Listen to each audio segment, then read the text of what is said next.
book of Genesis chapter number 30. Na leo tutasoma sana kwa sababu hata nisipoeleza from the reading you'll be able to understand. Genesis chapter number 30 verse number 25. Sijui nisome ama nieleze kwanza. Let me just read a little bit of it because I know we are going to read more. The Bible says in Genesis chapter 30 verse 25, the Bible says, after Rachel gave birth to Joseph, Jacob said to Laban, send me to my...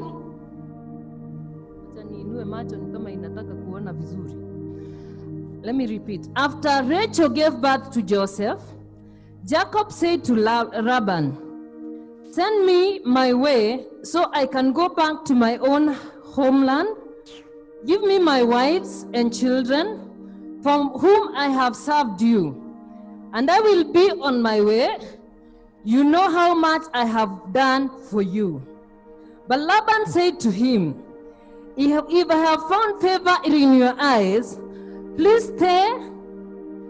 I have learned my divination that the Lord has blessed me because of you. He added,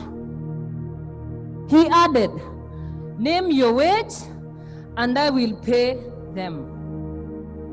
Before I continue reading that chapter, hapo awali kitambo, or before we reach to Rachel, we know that Jacob had taken the birthright. Alikuwa amechukua uzao wa kwanza kutoka kwa Esau ndugu yake. Na akawa ametoka kwao in his homeland, akaenda kwa his uncle ambaye anaitwa Laban. And when he went to Laban's, he worked for him for the first 7 years. I'm just giving you a background so that I tell you what I want to tell you, or what the Lord wants us to hear. He worked for 7 years. And in these 7 years, Laban had promised him that he's going to give the daughter, ambaye alikuwa anaitwa Rachel. He had 2 daughters, one was Leah and the other one was Rachel. And therefore, when he went and stayed with the uncle, he had a passion for Rachel because she was beautiful and of course she was young. Just like any young man would be looking for a beautiful woman to marry. And therefore, Jacob stayed in this homestead and he worked knowing very well that he's going to get Rachel. But come the fateful night or the day of the wedding, he was given Leah. Hallelujah. Hapo tumeshikana mpaka hapo. So when he was given Leah, akafika mahali akajiuliza, na kweli, if I have worked for 7 years and you have not given me Rachel what I wanted. He had the passion because of the love he had for Rachel. He decided that he's going to work for another 7 years just to get whatever he wants. And I remember there is a song who sings and says that menyerera tukashajana irathimo ciaku Bwana asifiwe. Chunga sana usibadilishiwe your blessings, because when Jacob worked for Laban, he was not working for Rachel. He was working to get, he was not working for Leah. He was working so that he can get Rachel. In your life, you've been working so that you get the best, but sometimes the devil gives you an alternative. Bwana asifiwe. And today I didn't come to talk about the alternatives. Mtanikubali kidogo ninatoa alafu ninarudisha mask. I did not come to speak to you about the alternative. I came to speak to you about the initial blessings of the Lord. Bwana asifiwe. Remember, the blessings that Jacob had been blessed by his father Isaac, ni zile blessings ambazo zilikuwa zimeahidiwa Abrahamu. Bwana asifiwe.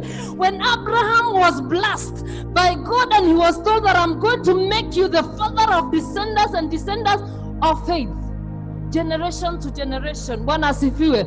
Hii ndio ile baraka ambayo Jacob had gone and taken it from his brother. So I came to say, there are blessings that you are given that belongeth to your generation. Some of them you don't deserve, because if you read very carefully about that story, hakuna mahali Jacob alifaa kupata hizo blessings, because remember, in the language that I come from, kuna vile mtoto wa kwanza anaonekana ni kama ni yeye anafaa. If your father died today, or in our generation, if you're the firstborn, you take the mantle of your father. So Jacob was not supposed to take the mantle because he was, not Joseph, Jacob was not supposed to take the mantle because he was not the firstborn. But the fact that he was able to to deceive Esau, and he got the birthright, he automatically got those blessings, not because he deserved them. And therefore, his life, he had to continue working with his life like that. Ukisoma maisha ya Jacob, ilikuwa ni maisha ambayo hata kama alikuwa amechukua the blessings, alikuwa anasuffer in some extent. Praise the name of the Lord. And therefore, the Bible continues to say, verse number 26. I know now you have gotten at least an idea of what I'm saying, because it is in the genealogy of Jacob that we are going to see Joseph, we are going to see wale wote ambao walikuja wakifuata hizo blessings. And therefore the Bible says in verse number 29, Jacob said to him, you know how I have worked for you, and how your livestock has fared under my care. The little you had before I came has increased greatly, and the Lord has blessed you wherever I have been. But now, when may I do something for my own household? What shall I give you? He asked. This is Jacob saying, don't give me anything. Jacob replied, but if you will do this one thing for me, I will go to the tendering your flock and watching over them. Let me go through all your flock today and remove from them every speckled or spotted sheep, every dark-colored lamb, and every spotted or speckled goat. They will be my wage. Just to take you back a little bit, Jacob has worked for the first 7 years, amepata Leah. He went again and worked for another 7 years, and he was given Rachel. When he was given Rachel, life did not become as automatically as blossom as he expected. I want to believe that when you get that blessing that you have been looking for, you expect that now life will be smooth. But this is not what happened to Rachel and Jacob, because even after now he has gotten Rachel, he still did not get the blessings. We are in the Bible, we are told that Rachel did not get babies, and Leah continued. Yani Leah aliendelea kupokea blessing na kupokea blessing. And remember, Laban is also confessing in the part that we have read, that since Jacob landed in the land of Laban, or in the house of Laban, aliendelea kupata blessing. Remember, the blessings that are working with Jacob, he did not in the first place deserve them, but because he was blessed by the father by the father Isaac, and these blessings were for Abraham, he continued walking in this blessing, and wherever he went, whatever he touched was blessed. Bwana asifiwe. And therefore, that is why I came to proclaim to the saints of the Father that there is something as a Christian that you need to know, that the minute you give your life to Christ, you deserve to be blessed. Even if these blessings did not belong to you, the fact that you belong to your Father, it is an automatic, it is a must you be blessed. Amen. Because if you look very carefully, even if you are the man of that home, there was no way you were supposed to bless Jacob. But because he took the blessings from the Father, the same way as a Christian, the minute you give your life to God, you're supposed to walk in the blessings. Haitajalisha situations za kwenyu zinasemanga nini. Because if you continue reading the chapters and the verses, you're going to see that when Jacob was given Leah, And the reason to why he was not given Rachel immediately, the reason to why your blessings have stalled, it is because there is a story in your family that tells you, higher, my brother and my sister, I cannot give you Leah instantly, because in our family, we are not allowed to make the older lady or the younger lady to be married before the younger one. Bwana asifiwe. Soma Biblia yako uelewe vizuri. Biblia inasema ya kwamba the reason to why Laban did not give Jacob Leah immediately, it is because msichana aliye mkubwa ama msichana mdogo hakufaa kuolewa kabla ya msichana mdogo. Bwana asifiwe. And therefore, in that generation ama kwa hiyo jamii, ingekuwa yani Wakikuyu wanasema nemokiro, haikuwa inafaa. Hakuna vile Rachel angeolewa kabla ya Leah. Na kwa hivyo hata kama Jacob alikuwa amebarikiwa, hata kama alikuwa anatembea na uwepo wa baraka, kuna kitu ambayo ilikuwa inamlimit. There was a limitation in his life because there was no way Rachel was to be married before Leah. Bwana asifiwe. When you come to the kingdom of God, when you're born again and God gives you a chance to be a child of God, you are a partaker of blessings. But remember, there are some limitations in your family. There are limitations that you have not gone to campus. There are limitations that you cannot speak well. And therefore, these are the things that limit you. But I came to prophesy to you today that it doesn't matter whether you cannot be able to get Rachel instantly. By the time of God, you're going to get your Rachel. Hallelujah. You know, there are so many limitations in life. I remember when I was a young girl, I would tell my mother, in my family there is no one who has ever been gotten married through a wedding. But I knew these are the limitations of my family, but they're not supposed to limit my blessing, because the minute I gave my life to Christ, I became an entitlement of the blessings of the Lord. Hallelujah. It doesn't matter the limitations that you're going to have. Listen. The Bible says, ukisoma vizuri in the same chapter, I think now we can read, because now we already know. Let's go to verse number 31. Okay, we have read that one, let's go 32. This is now Jacob telling Laban that he wants to go. Now sasa amepewa Leah, amepewa Rachel baada ya miaka ingine 7, ni miaka 14 sasa. Na sasa wamepata watoto. And remember, by the way, if you read verse number 29, chapter number 29, you're going to realize that when Rachel did not give birth, aliambia Jacob, tafadhali chukua my maid ambayo alikuwa anaitwa Bilha. Zaa na yeye, ili at least, you know, in those times they would allow the maids to get, hey, my God, I don't know whether sijui kama hiyo kwako inawezekana, that you give your maid to your husband to bear you a child, and this child became an entitlement. And therefore now Jacob anajiangalia, naona ya kwamba hawa mabibi wawili ambao nimepata sasa it is time for me to go back to my father's land.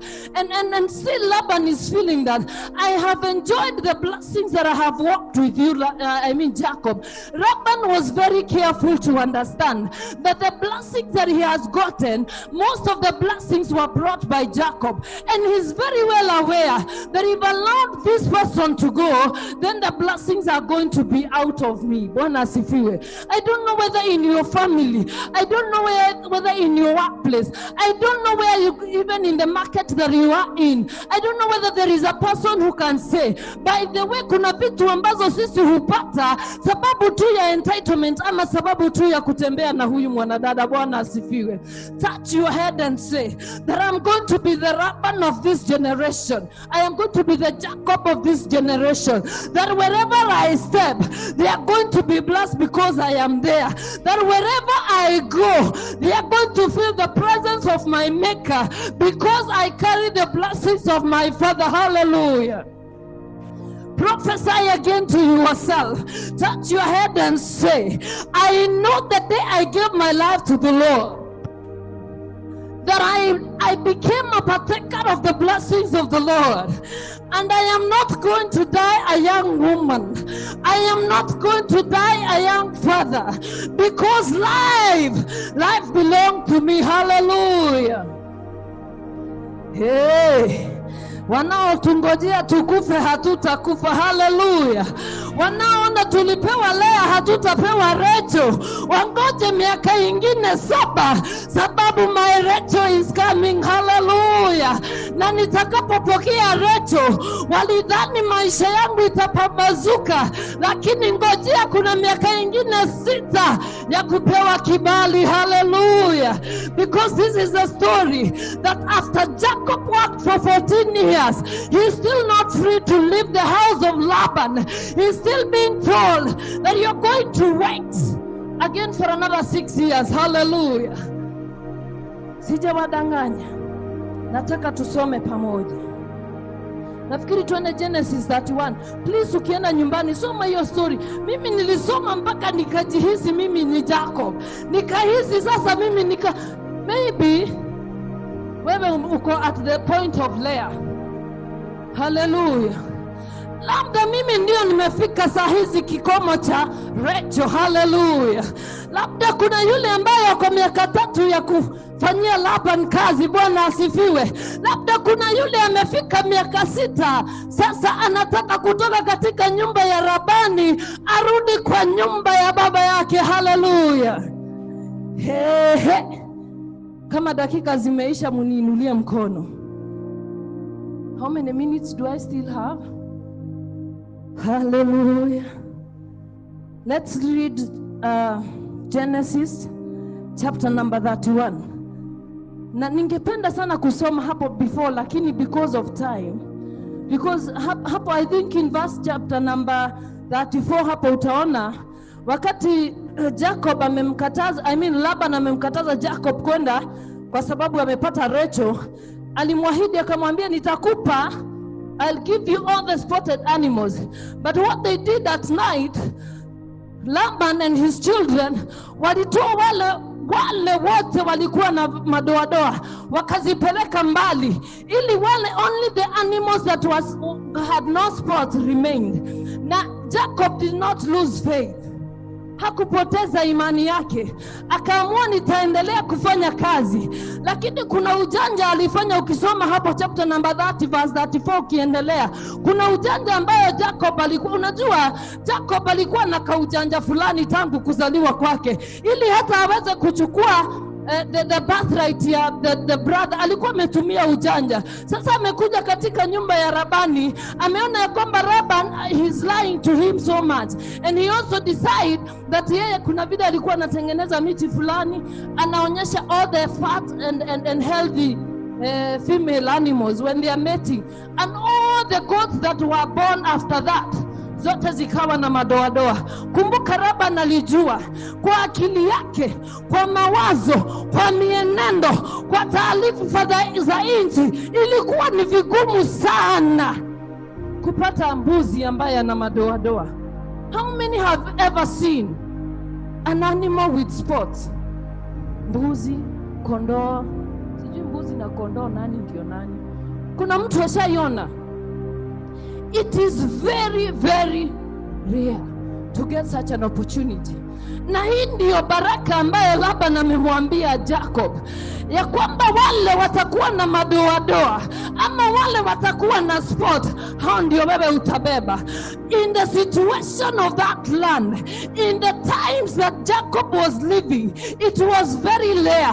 But if you carry the blessings of your father, the Bible tells me that every other baby lamb, inaitwa lamb, watoto wa mbuzi, every other goat that gave birth was given to a spotted animal. Hallelujah.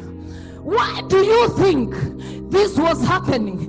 The simple equation in all this story is that Jacob was calling the blessing. Haijalishi vile alikuwa amepokea zile baraka, lakini kwa sababu kuanzia mwanzo hadi mwisho alikuwa amebarikiwa, haikujalisha zile condition ambazo atapatiwa. I came to prophesy to you. It doesn't matter whether everybody around you gonna get COVID. If you prophesy to you, if you know that you carry the blessings of your Father, they are going to fall sick, you're going to remain standing. They are going to be crying of hunger, you're going to be giving them. Hallelujah. Because you're going to harvest even when you're not supposed to be harvesting. Because you're going to be blessed even when you're not supposed to be blessed. Because you carry the blessings of your Father. Hallelujah. Hallelujah. Wacha nikuambie. This story is very funny. Because wakati Jacob aliamua sasa tutatoka, he called Rachel na akamuita Lea. Akamwambia, mimi nataka tutoroke kwa baba yako. Hata hatutampatia habari ya kwamba ninaenda. Bwana asifiwe. Sababu alikaa akifikiria, huyu Laban vile amenitesa miaka 7, ingine 7, ingine 6, sasa ni 20 ya kuteseka. Nikimwambia ya kwamba nitaenda, hata anaweza ninyaganya nyinyi. You know what the daughter told Jacob? Hey, by the way, we have nothing to inherit in our father's house. Hallelujah. We have nothing to inherit in the house of Laban, because all the blessings have already been bestowed on you. We now don't need Laban. We just need to walk with a person who is blessed. Hallelujah. Hey, hakuna kitu. By the way, you will even go against the odds.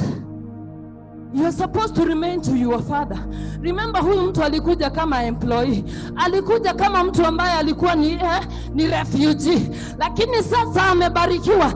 In fact, in chapter number 31, the Bible says, verse number 1, Jacob heard that Laban's sons were saying, Jacob has taken everything our father owned and has gained all his wealth from what belonged to our father. And Jacob noticed that Laban's attitude towards him was not what it was before. Hallelujah. Unajua, miaka 20 kukaa kwa boma ya mtu si mchezo. Si ni kweli? And of course, Jacob alikuwa amejua hii boma vile ina operate. In fact, alikuwa ni kama mtoto ambaye amezaliwa kwa ile boma. 20 years is not a joke. Majority of the people I see here, they are 20 plus, maybe 5 or 6. Hallelujah. Because naona kama kuanzia my sister here, kwenda hivyo nyuma nyote ni 22. Si ndio? Kwa hivyo, kama wewe ulikuwa kwa nyumba ya Laban, ulimuona, ulizaliwa ukapata Jacob yuko pale. Umekuwa kijana umepata Jacob ako pale. Na sasa umeanga hata hujui uhusiano wao yeye na Laban ulianza wapi. Lakini wewe kama kijana wa Laban, wameanza kuona ni kama Jacob amechukua whatever would have belonged to them. And the Bible is clear and it is telling me that, listen to what happened. That the attitude of Laban changed. Hallelujah. When you carry the blessings of the Lord, the attitudes of your enemies gonna change. Because they are going to know for sure you're carrying the blessings of the Lord and you're a different person. Hallelujah. And the attitude of, by the way, ukisoma in that chapter 31, usome vizuri, attitude ya Laban imechange. Kwanza Laban ni kusikia amesikia vijana wake wakisema, na huyu Jacob amechukua baraka zetu zote. Naye Laban akaona, na ni kweli. Na ukumbuke yeye ndiye alimwambia, sitakuachilia uende kwa sababu, are you listening to me?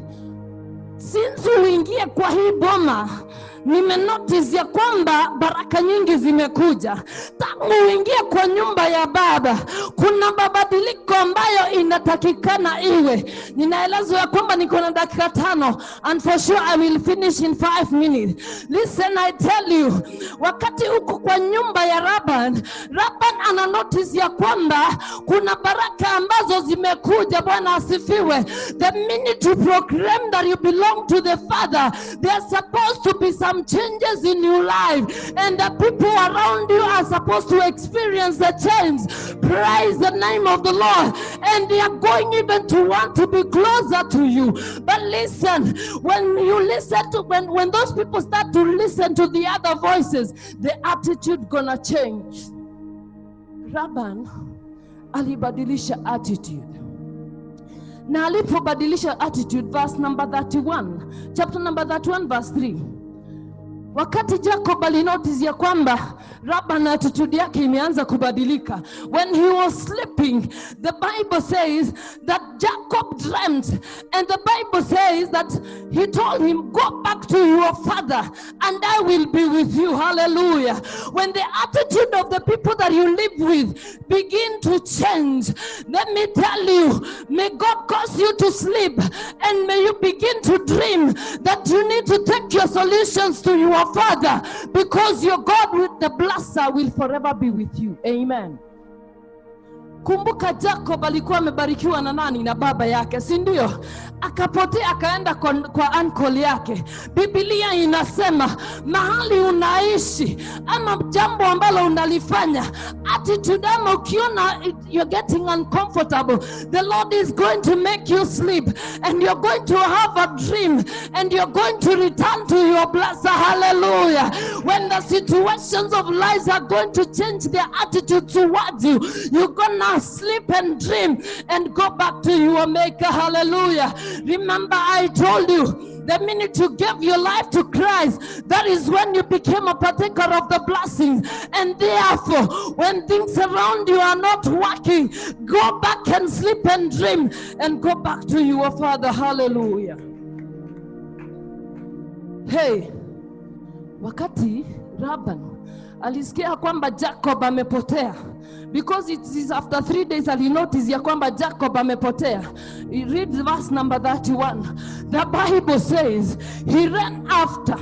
Alienda kumtafuta Jacob, akamwambia Jacob, ni kwa nini umeenda hata hukuacha niwaage mabinti zangu, haukuacha hata niwakisu wajukuu wangu? Sikiza nikwambie, when the Bible, when you're blessed of the Lord, wherever you shall go, your accusers shall come to follow you, because they know you are blessed, and you are going to make an MOU. Sema MOU.